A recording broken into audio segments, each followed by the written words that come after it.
Halo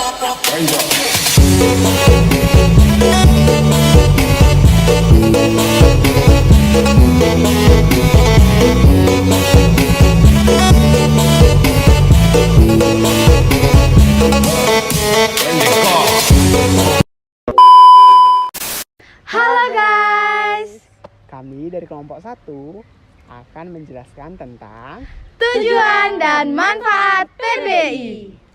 Tonton terus ya. Bye.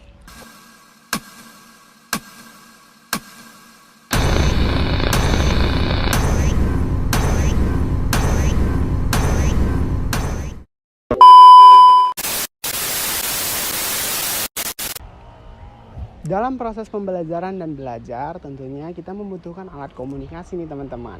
Sebelum itu teman-teman tahu nggak sih apa itu belajar, apa itu pembelajaran?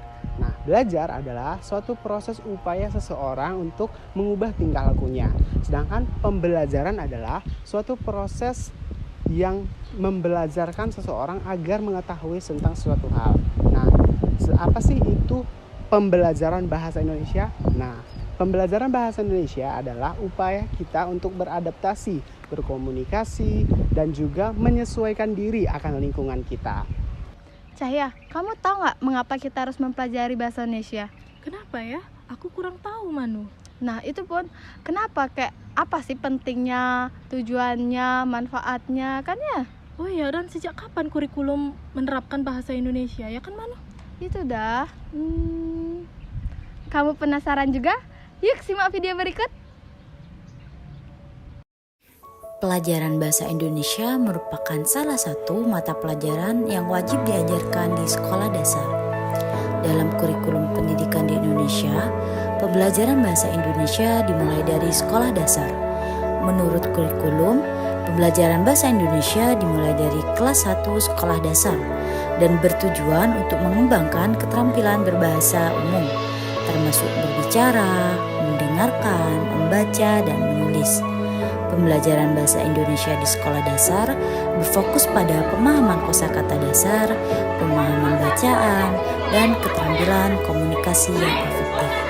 Melalui kurikulum ini, siswa diharapkan mampu menggunakan bahasa Indonesia dengan baik dan benar dalam berbagai konteks, baik dalam kehidupan sehari-hari maupun dalam program akademik. Bahasa Indonesia merupakan suatu mata pelajaran yang dipelajari mulai dari kelas 1 sampai kelas 6.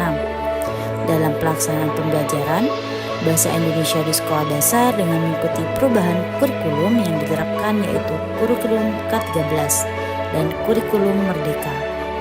Oleh karena itu, pelajaran di sekolah dasar bisa dibagi dengan pelajaran kelas rendah yang menerapkan K13, yakni kelas 1, 2, dan 3. Sedangkan pelajaran kelas tinggi yang menerapkan kurikulum Merdeka yaitu kelas 4, 5, dan 6. Kelas bahasa Indonesia di sekolah dasar mempunyai ciri khas tersendiri.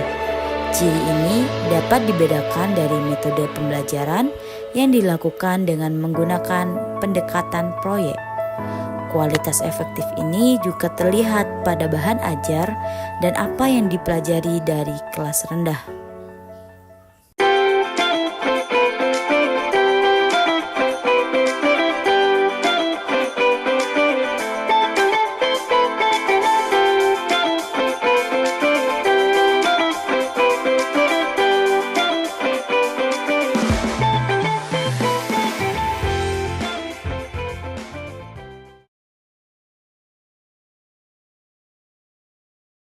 Manfaat bagi siswa. Yang pertama tentunya sebagai alat komunikasi dalam mengeluapkan gagasan, ide para siswa. Yang kedua yaitu agar tidak terjadinya kesalahpahaman. Tentunya dalam berkomunikasi yang efektif dan baik, kelas akan menjadi lebih ramah dan akur. Yang ketiga yaitu menumbuhkan rasa cinta tanah air. Tentunya dalam berbahasa Indonesia, siswa-siswa akan tumbuh rasa nasionalisme. Yang keempat yaitu meningkatkan kemampuan berdiskusi. Yang kelima semakin kreatif. Dan yang keenam sebagai pengacu untuk mengungkapkan ide ataupun gagasannya.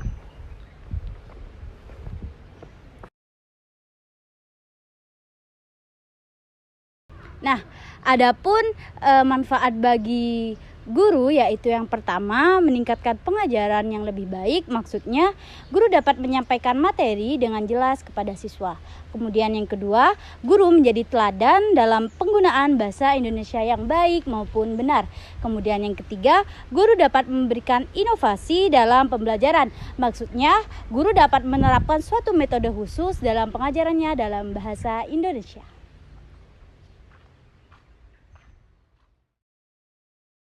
Manfaat bagi kepala sekolah, di mana manajemen sekolah yang baik, maksudnya kepala sekolah dapat menyampaikan visi dan misi sekolah dengan jelas kepada siswa, orang tua, dan staf.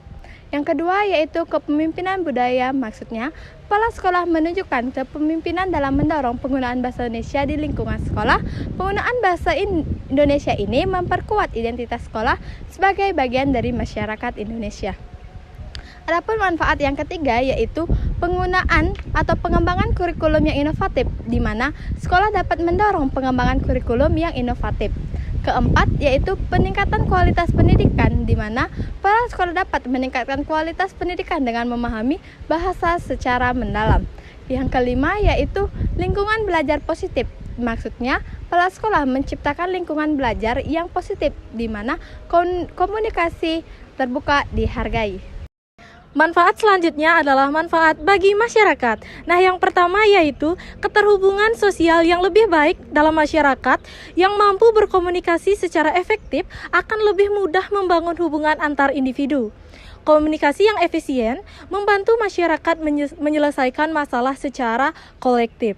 Yang kedua yaitu meningkatkan persatuan nasional dengan menggunakan bahasa Indonesia sebagai alat komunikasi, memperkuat persatuan di tengah keberagaman budaya.